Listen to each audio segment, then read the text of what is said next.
Вітаю вас, дорогие сябры, шановные коллеги. Чарговы раз добрая завядёнка, што б не здаралася навокал з 20-го году. Мы параскіданыя па свеце у беларусы у Беларусі і у замежжы. Тых, хто любіць літаратуру, тых, хто любіць польскую літаратуру, тых, хто любяць і спрычыняюцца з такой штукай, як пераклад, які, безумоўна, збліжае народы, будуе масты, пафасна кажучы, і дазваляе захоўваць чалавечнасць, любоў і сяброўства ў часы, калі гэта ўсё выпрабоўваецца. Сёння мы пагаворым пра напраўду вялікага творцу, аднаго з польскіх вешчых, паэтаў, прарокаў, малодшага сучасніка і галоўнага канкурэнта на еўрапейскім польскім паэтычным парнасе Адама Міцкевіча. Я кажу пра Юліуша Славацкага, паэта, якога мы абыходзілі пакуль што увагай у нашым праекце на прасторы польскай культуры у нізцы сустрэч санаторый пад кліпсідрай. Ніколі не позна гэта выправіць, тым больш, што заўтра усе неабыякавыя святкуюць не зусім круглы, але дастаткова ўрачысты юбілей 4 верасня 115-е ўгодкі Юліуша Славацкага, геніяльнага паэта і геніяльнага драматурга. У творы, пра які сёння мы пагаворым і з якога пачытаем, гэтыя іпастасі творцы супадаюць. А маім суразмоўцам, якога я запрашаю любіць, шанаваць і уважліва слухаць, бо ёсць што сказаць, будзе педагог, перакладчык, паліглот, шматгадовым досведам перастваральнік па-беларуску польскай літаратуры Лявон Баршчэўскі. Адгукайся, Лявон. Вітаю вас. Рады всіх бачыць. Вось жа, Лявоне, кім для цябе ёсць Славацкі? Пачынаю з дзяжурнага жарту, палякі ўсміхаюцца, два найвялікшыя паэты. Адзін пакінуў галоўны свой радок, які пачынаецца з Літвы, а другі наогул мае прозвішча сінанімічнае іншай нацыі. Тым не менш, хто такі для цябе вялікі рамантык Славацкі і чым нам, грэшным беларускім чытачам і перакладчыкам, можа быць тут цікавы? Ну, говорить нейкія дзяжурныя фразы не буду. Вядома, калі такая асоба называецца заўсёды у ліку першых, то яна запамінаецца. Это як у Кракаве фактычна адна і тая вуліца, але яна мае 3 участкі і 3 розныя назвы, і там Міцкевіч, Славацкі і Красінскі. І гэта, ну, не выпадкова, што это ж было так прыдумана, што іхняя веліч, як бы сказаць, значэнне для духа, для польскага духа, бо все трое жылі ў тую самую эпоху пад заборамі, пад акупацыяй. Яна велізарная. І таму, канешне, любы наш, у прынцыпе, інтэлектуал або і перакладчык, ён так ці інакш гэта імя не можа абмінуць. Узгадаем Язэпа Семяжона, які якраз зрабіў цудоўныя ўзоры. Это, бадай, адны з найлепшых у яго ўзораў перакладаў лірыкі. Ну і, акрамя таго, скажем, Васіль Сёмуха пераклаў толькі адзін яго верш з перыдыёну Праўдзіцкаму, але гэты верш праграмны. Это палеміка з тым самым Красінскім. І таму так ці інакш любога это закранала. Нават калі у некага і не дайшлі рукі да таго, каб все-таки самому ўзяцца за пераклад, але ў галаве заўсёды сядзела, што вот чаму Міцкевіча у нас все-таки дастаткова многа, хаця таксама не цалкам перакладзе у нас Міцкевіч, а Славацкага няма. Ну, можа быць, сярод тваіх, Так. Лявоне, сярод тваіх вялікіх папярэднікаў перакладчыку варта яшчэ бадай што Владимира Дубоўку згадаць, такі Безумоўна, Владимира які быў самы Дубоўку, ну, распарадаў. зрэшты, ў зборніку, які выйшаў у 59-м годзе, які быў якраз да юбілея, таго круглого юбілея 150-гадовага прызначаны, там мы бачым пераклады і Дубоўкі, і Максіма Лужаніна, і Алеся Звонака, і Кубы Паўтаржыцкага, і Петруся Макаля з Артурам Вольскім. Так што гэта было такая першая спроба. І, на жаль, пасля гэтага вот так славацкі ў нас выйшаў толькі па сутнасці у альбоме Лихадедова з ілюстрацыямі пра славацкага змешчана. Таксама, відаць, варта сказаць пра фрагмент, які пераклаў наш калега, па якім мы сумуем, які рана Так, глядзеў так, Серж сечу. Мінскевіч, і ён пераклаў цалкам, і пераклад гэты ён незадоўга да сваёй смерці перадаў нам поўны пераклад. І, ну, але тут ужо ўзнікла пытанне, як цяпер дамовіцца на правы і так далей. І мы спадзяемся, што ўсё ж мы яго таксама выдадзім, гэты пераклад Міндоўга, бо это першая, па сутнасці, драма славацкага. Ну, і ўрэшце Ну рэшт... і сам Лявон, ён сціпла пра гэта не гаворыць, перастваральнік, перакладчык Баладыны.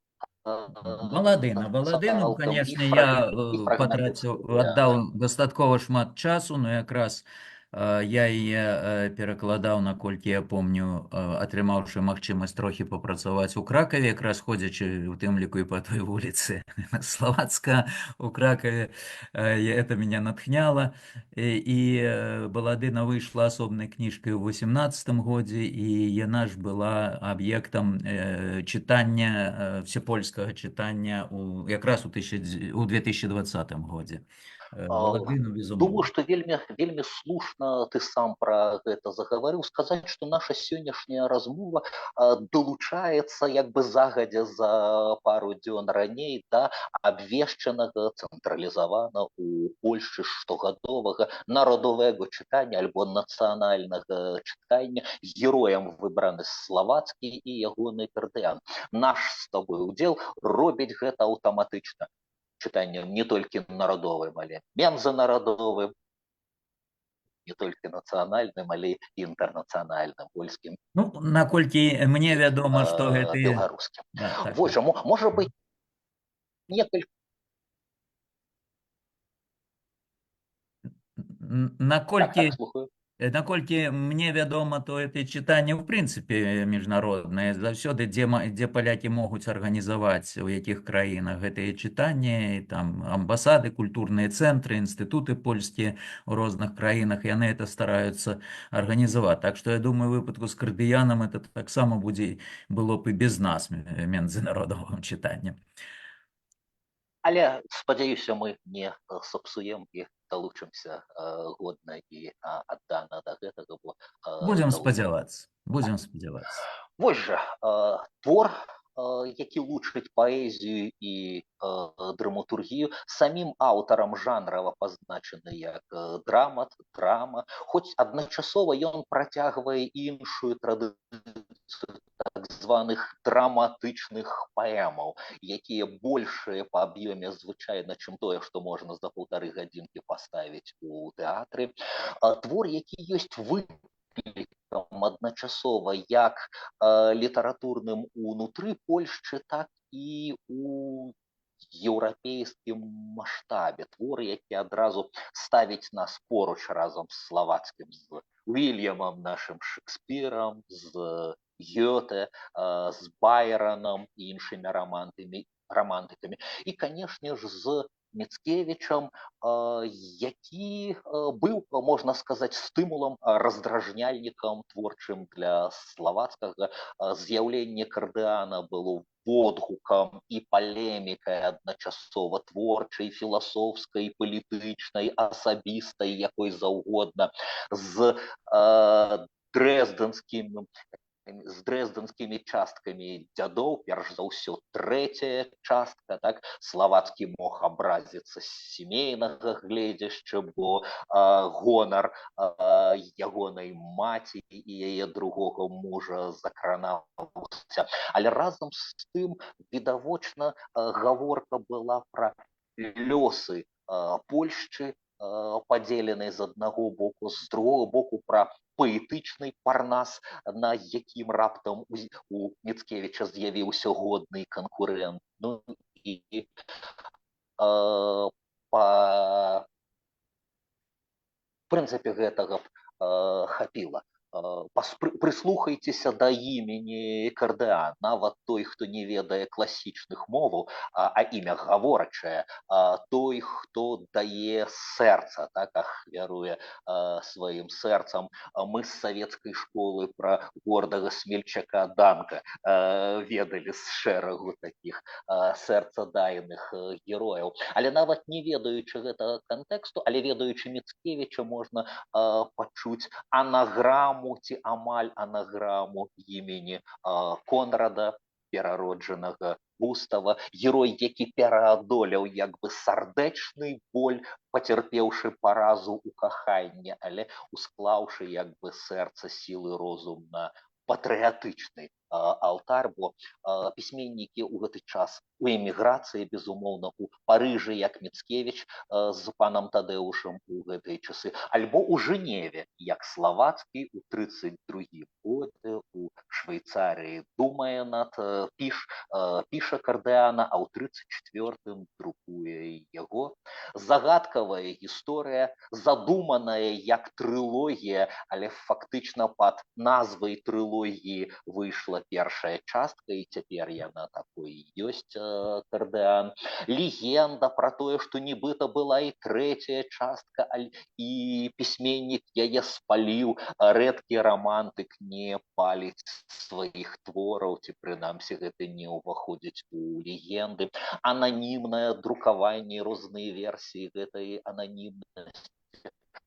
Лявоній, як чытач і як практык-перакладчык, у якое кола пытанняў уводзіць наш Кардыан? Ну, яно ўводзіць, в прынцыпе, уже, Андрей, вы акрэслілі ты акрэсліў гэтыя колы, бо гэта тое, што, ну, было, як бы сказаць, ніткай, якая праходзіла праз творчасць, ну, будзем гаварыць, десяток, сотен, можа нават сотні, калі я помню эту анталогію вот польскай паэзіі, там 2 ці 3 тамы рамантызму, там хто толькі не закранаў так ці інакш гэтыя пытанні, якія ўздымаюцца ў Кардыяне. У першую чаргу гэта вот тое, што вісела, гэта палітычнае пытанне, гэта тое, што вісела, тое, што ушчамляла гонар палякаў, гэтая акупацыя, гэта разадранасць краіны на 3 шматкі. І гэта вот якраз это сэрца і крывавіла у любога, хто пісаў, і зноў-такі назва это на вельмі шырока чытаецца, Кардыян. Вось. З другога боку, і вот гэтае змаганне, палеміка з Міцкевічам, яна таксама натхняла. І,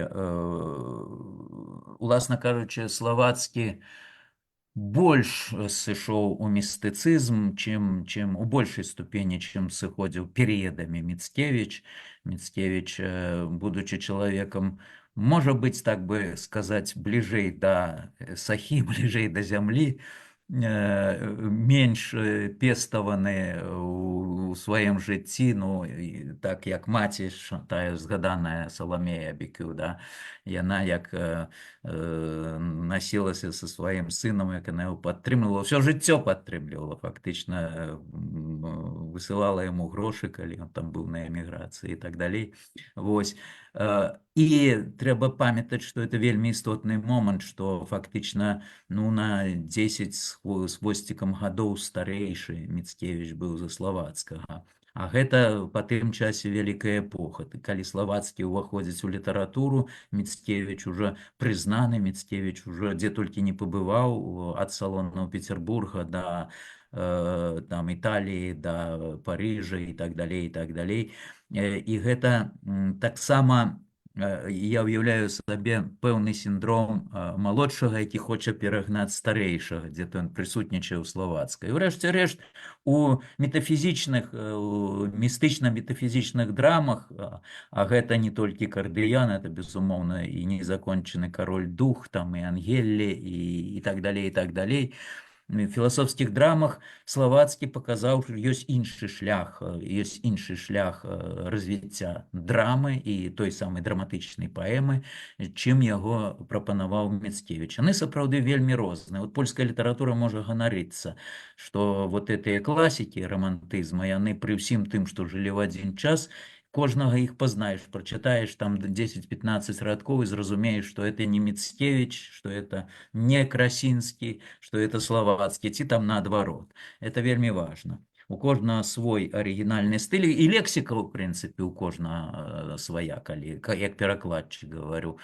ёсць гэтыя моманты. Я бы дакінуў да абсалютна слушна табою адзначанага тое, як у прынцыпе кожнаму можна павучыцца ў вершынь польскага рамантызму, упісваць у сваю надзённасць рэчы універсальныя, а ў нацыянальнае, літаратурнае, агульнаеўрапейскае і сусветнае, бо уже адзначаная Гёте фактычна сусветная літаратура існуе, і знаходзячыся у востра у сваёй эпосе, у дэпрэсіі, у пошуку новай гармоніі з папраўкай на дысгарманічнасць. Пасля паразы палякі ўжываюць назву лістападаўская. Так? Мы звычайна гаворым паўстанне 30-31 году, разважаючы пра прычыны паразы, расчэсваючы незагоеныя раны, дзе зробленая памылка, што пайшло не так, і адказы знаходзяцца гістарычныя, псіхалагічныя. Мы бачым мы бачым шмат герояў з прататыпамі, пагадзіцеся, канкрэтнымі, якіх у атачэнні прыдуманага героя славацкія апісаны. Мы бачым паралелі з Гёте ці з Макбетам. Розныя даследчыкі любяць, хоць, здаецца, гэтай канцэпцыі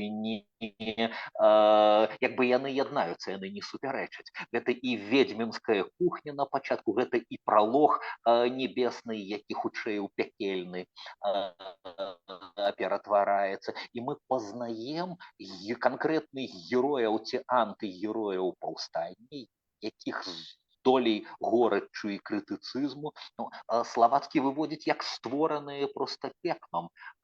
Перад намі як бы пякельны эксперымент над нацыяй, над людзьмі, над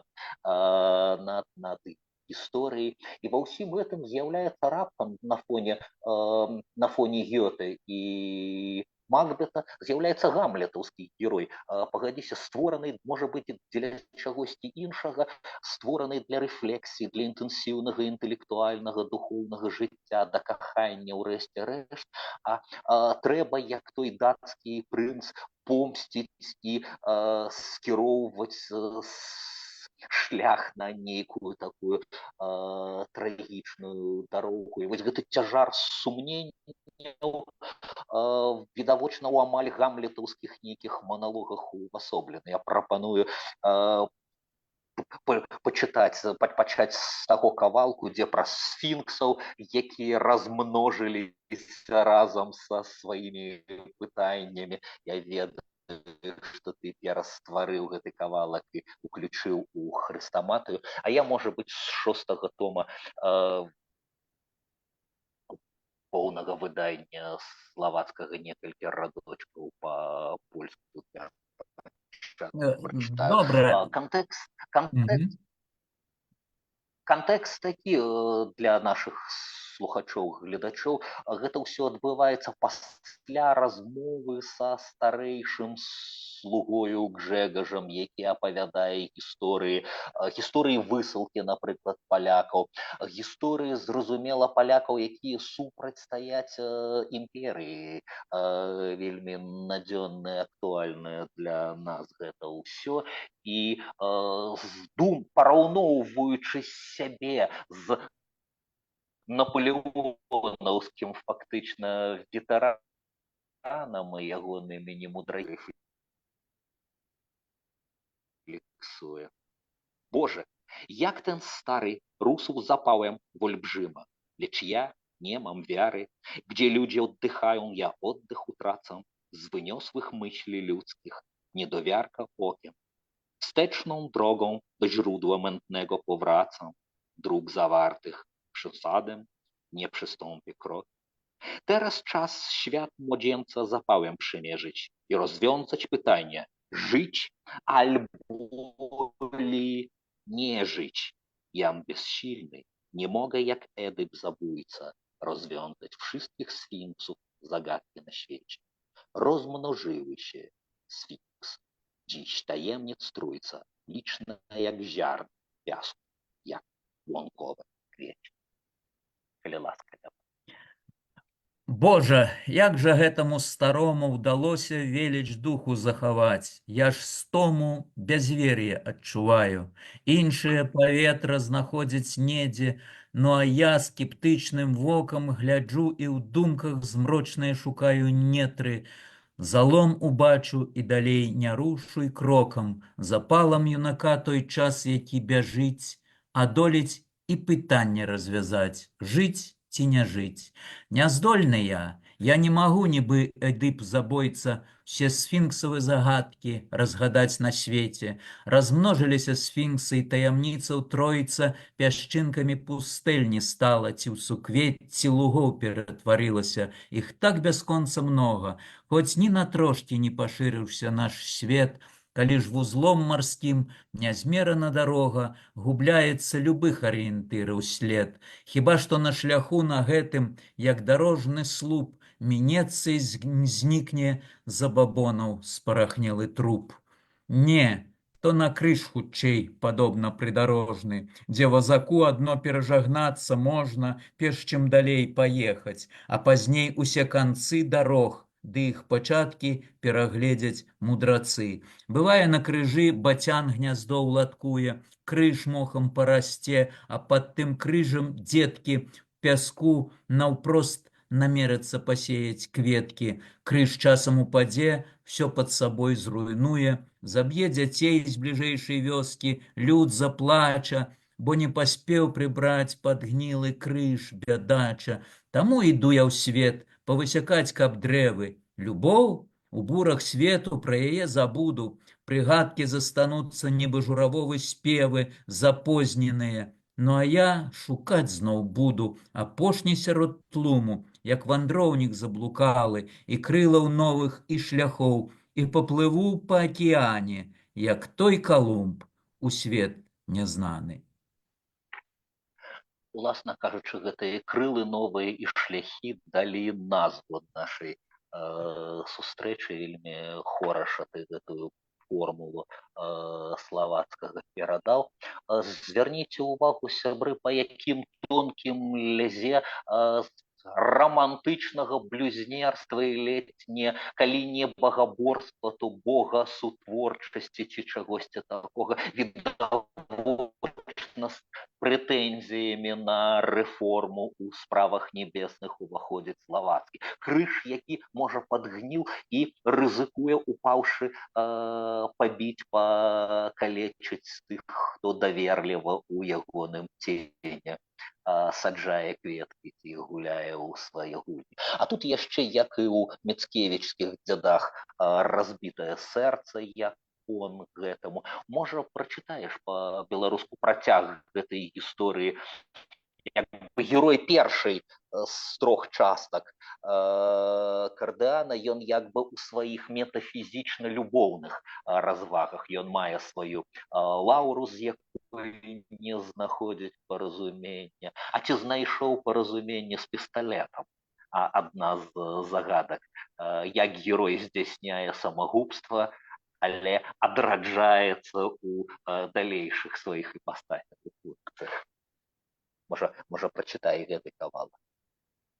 Ну, па-першае, адразу пасля таго кавалка, што я прачытаў, якраз Лаўра адгукаецца «Кардыяне». А Кардыян кажа: «Ад голасу таго ўва мне імпэту гэтак мала, і я замкнёны ў таямнічых чараў коле, з яго не выбрацца, і я нікім не стану болей». Это вот ключевая фраза. Ну і далей, калі размова адбываецца з Лаўрай, яна такая ставіцца да яго паблажлівая, як хутчэй старэйшая такая дама, старэйшая сястра, часам кпіць з яго. Ну На і хвіліночку, Кардыану 15 гадоў у першай ну так, частцы. так, так, так, так. Потым падрастае і стае. Так яно ў рэальнасці было, так, безумоўна. Але ён-то сябе ўяўляе іншым, ён сябе ўяўляе старэйшым. Ну і Кардыян кажа, дастаўшы пісталет: «Зараджаны, адно цяпер спусціць курок, боль, цемра, потым светліня заззяе, але як не заззяе, як я больш нічога не адчую, калі ўсё з хвіляй болю і пакуты пазнікае, все ў цемень сыдзе непраглядную густую, і ўжо нічога, а нічога не ўспрыму, і ў Бога запытаць не здолею, чаму няма нічога, за смерцю перамога, адным словам, з яе абліччам, што паглядам двухбаковым глядзіць, як неба, што ў гары і што ў вадзе адбітае, ды выбраць не дае мой дух, здранцвелы ўшчэнт, настаўляе зброю сабе ў лоб. Не, лепш у іншым месцы, дзе знайду за лесам расквітнелы ды аблудны луг, і сыходзяць з гэтага саду.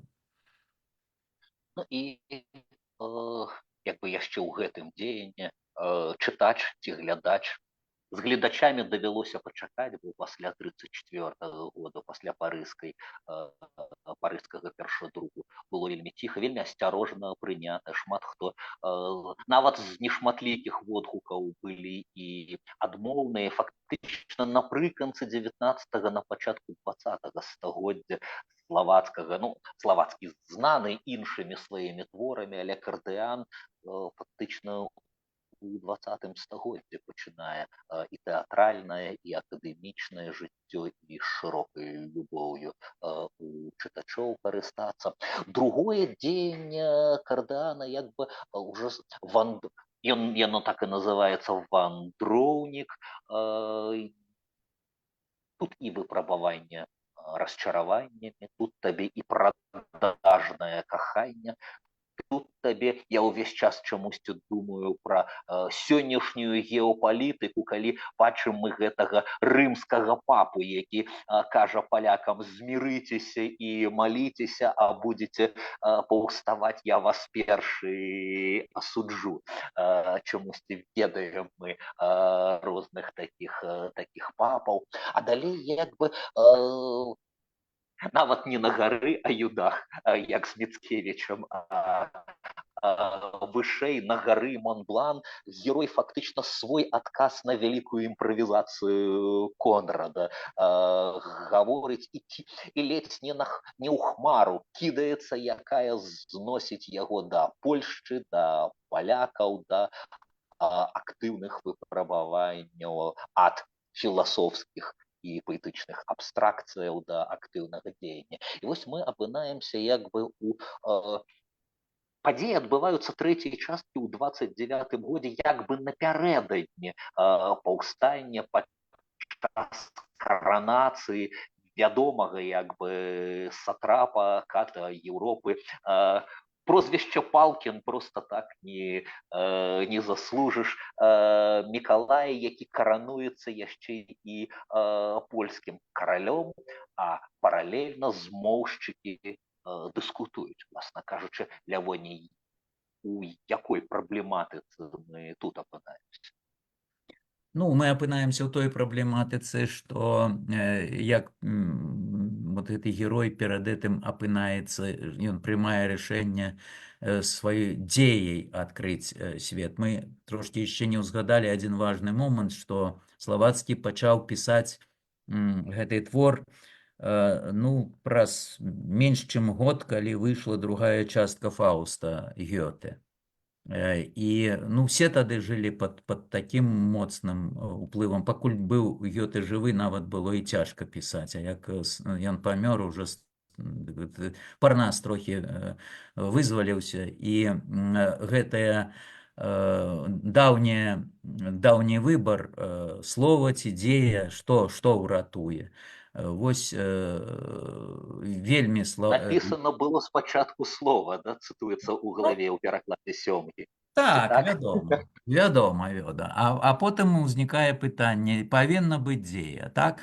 І тут тое самае, фактычна тая ж самая лінія. Многа перад гэтым шмат разважанняў, і ўрэшце рэшт вот трапляе Кардыян у кола гэтых змоўшчыкаў, якія якраз спрабуюць разабрацца, што тут ёсць, як тут можна выратаваць сітуацыю, што зрабіць.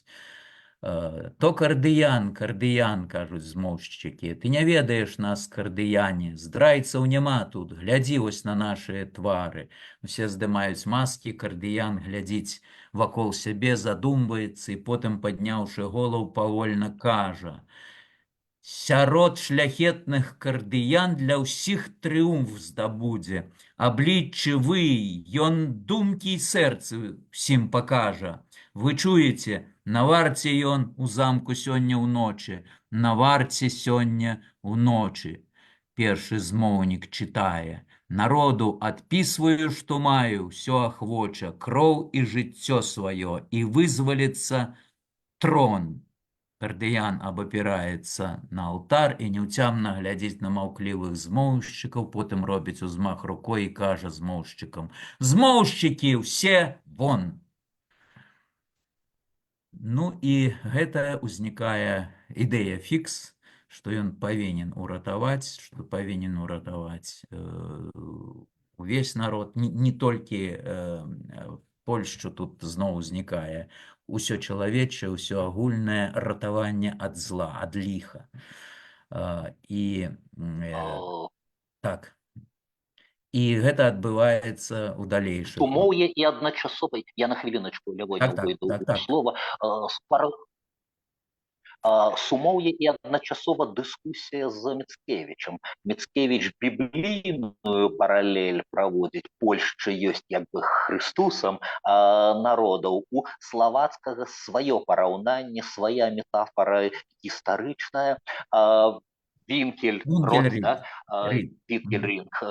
герой як бы швейцарскага вызвольнага руху, які скіроўвае дзіды сабе ў грудзі, але натхняе як бы суайчыннікаў на перамогу, свая версія прынесення ў ахвяру. Але змоўшчыкі галасуюць супраць дзеяння, так, супраць забойства цара.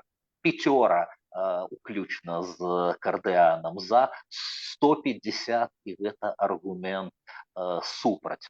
Тады як бы, ну, тое, што ірландскім нейкім шляхам вырашае ісці герой, але аточаны сваімі прывідамі, якія разрываюць яго, як таго прынца Гамлета, так? Страх, уява, імагінацыя, а ён апрануты ў форму падхарунжага польскага, ён як бы нясе варту, і вось яна аказія забіць цара ў ягонай спальні, але штосьці не дае яму гэтага зрабіць, і ён падае, губляе прытомнасці ў такім выглядзе знаходзіць яго цар.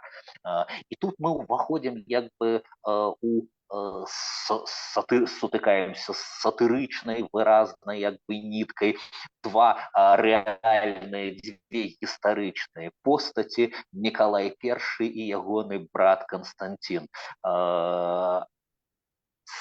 Вельмі бязлітаснымі, скажем так, фарбамі намаляваныя. Пачынаецца вялікая інтрыга навокал жыцця Кардыана, ягонае жыццё пэўнай разменнай манетай выглядае. Як ты сабе бачыш увогуле гэты канфлікт псіхалагічны імператара і ягонага брата і польскага намесніка? Гэта канфлікт, ну, чым таксама веліч славацкага, што ён сам не ведае вот адказу на пытанне. Кардыян як бы яго герой, у чымсьці ёсць аўтабіяграфічнасць, безумоўна, прысутнічае, але разам з тым узнікае вось гэтае адчуванне з аднаго боку, што забіць ката, нават самага ліхога ката, это не заўсёды дае вырашэння праблемы, і часцей за ўсё нават не дае ніякага вырашэння праблемы. З другого боку прысутнічае традыцыйнае гуманістычны вось настрой, гуманістычнае выхаванне. А з трэцяга боку ўсё не проста вот у той Польшчы яно было ў рэальнасці гістарычна. Шмат хто з людзей, звычайных людзей, не з эліты, не з шляхты, у прынцыпе, так ці інакш прымалі рэжым, які быў усталяваны. Канстанцін, брат Мікалая, быў дастаткова ліберальным кіраўніком і ажаніўся з полькай і вывучыў польскую мову і імкнуўся, ну, каб яго любілі тыя, якім ён кіруе, як намеснік расійскага імператара, ягонага брата. Тут кола вялікае пытанне, але самае галоўнае, што вот гэтую развязкі няма фактычна ў творы, і, можа, збіраўся ці не збіраўся далей пісаць працяг Юліуш Славацкі, вось, але мы бачым адкрыты фінал. Які як бы ўжо павінна прыбыць памілаванне на месца смяротнага пакарання, дзе павінны пазбавіць жыцця Кардыяна, але на этом абрываецца, так? Фактычна паэт хітра паказвае, мы не бачым гэтую сцэну, мы бачым яе ў пераказе сведкаў, якія здалёк назіраюць, а вось уже афіцэр аддае каманду, а вось уже расстрэльная каманда падымае да вачэй стрэльбы, а вось з аднаго боку ляціць ад'ютант з памілаваннем, а з другога боку ўзлетае ўверх рука афіцэра, і ў гэтую секунду мусіць грымнуць стрэл. Але драматург разумее магчымасці працяга, драматург задумвае сваю трылогію. Як самагубства не скончылася знікненнем героя ў першым акце, так і расстрэл можа быць адкладзены, але ці адкладзены ён, мы не дазнаемся. Фінал сапраўды адкрыты, магчыма, што стрэл і прагучаў. Але, можа, перш чым мы спынім нашу размову, няхай некалькі сатырычных нотак прагучыць. Хай гэты Палкін сам сябе выявіць. Лявоне, не той фрагмент, дзе ён знаходзіць цела, а той перад візітам Канстанціна, дзе ён пыхліва хваліцца сваёй велічу, может быть. Давай прочитаем колькі радочкаў. Секундочку, я пошукаю. Ты шукае, я пачну з арыгіналу. Нудно. Шкода, żem puścił tego szambelana, co jak mops na dwóch łapach przede mną tańcował.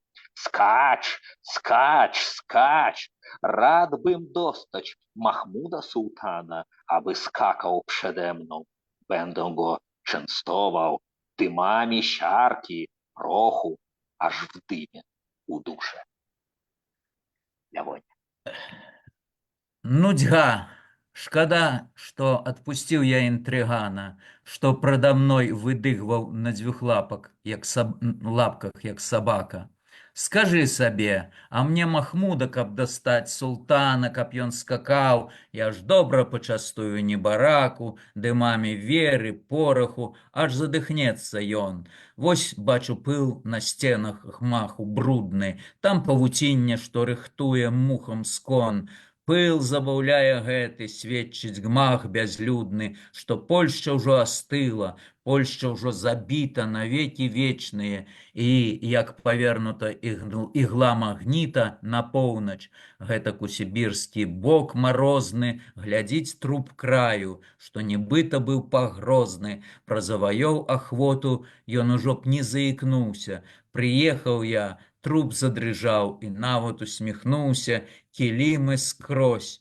Хіба ж тут можна бачыць слёз раку? Пайду далей. Еўропу нібы яблык рассяку, абедзве часткі зробіць ліхам нож атрутны, і застанецца каралі, прад вамі валадар магутны. Ідзіце на паклон, ці я разумны ды вялікі самы, ці свет малы, ці ён зрабіўся ўвесь неўцямны. Вось гэты сатырычны маналог цара.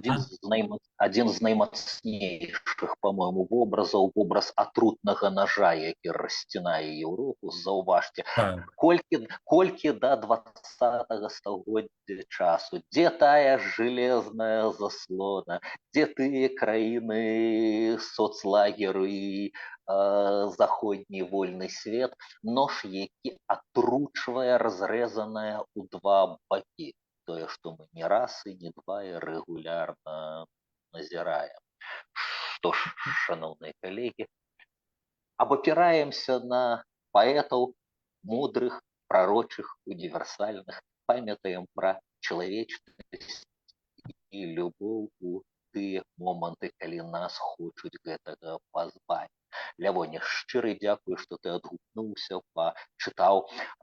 Было б здорава, здаецца, шырокае кола беларускіх чытачоў чакаюць здзяйснення поўнага кардыана, хай бы яно склалася і дайшло да публікацыі. Не магу не павіншаваць Лявона з поўным выданнем. Гэта выходзіць па-за межы кожнай нацыянальнай літаратуры, гэта ўжо сусветны скарб. Шчыра віншую з публікацыяй Іліады па-беларуску, адна з галоўных падзеяў у свеце нашых чытачоў. Дзякуй вялікі. Будзем бачыць, як будзе атрымлівацца, як будзе складацца час і як будзе, як бы сказаць, наколькі трэба вярнуцца. Бо вот перакладаючы такія творы, уваходзіш у іх і потым цяжка, калі выйшаў, цяжка вярнуцца. Дзякуй вялікі за добрыя словы.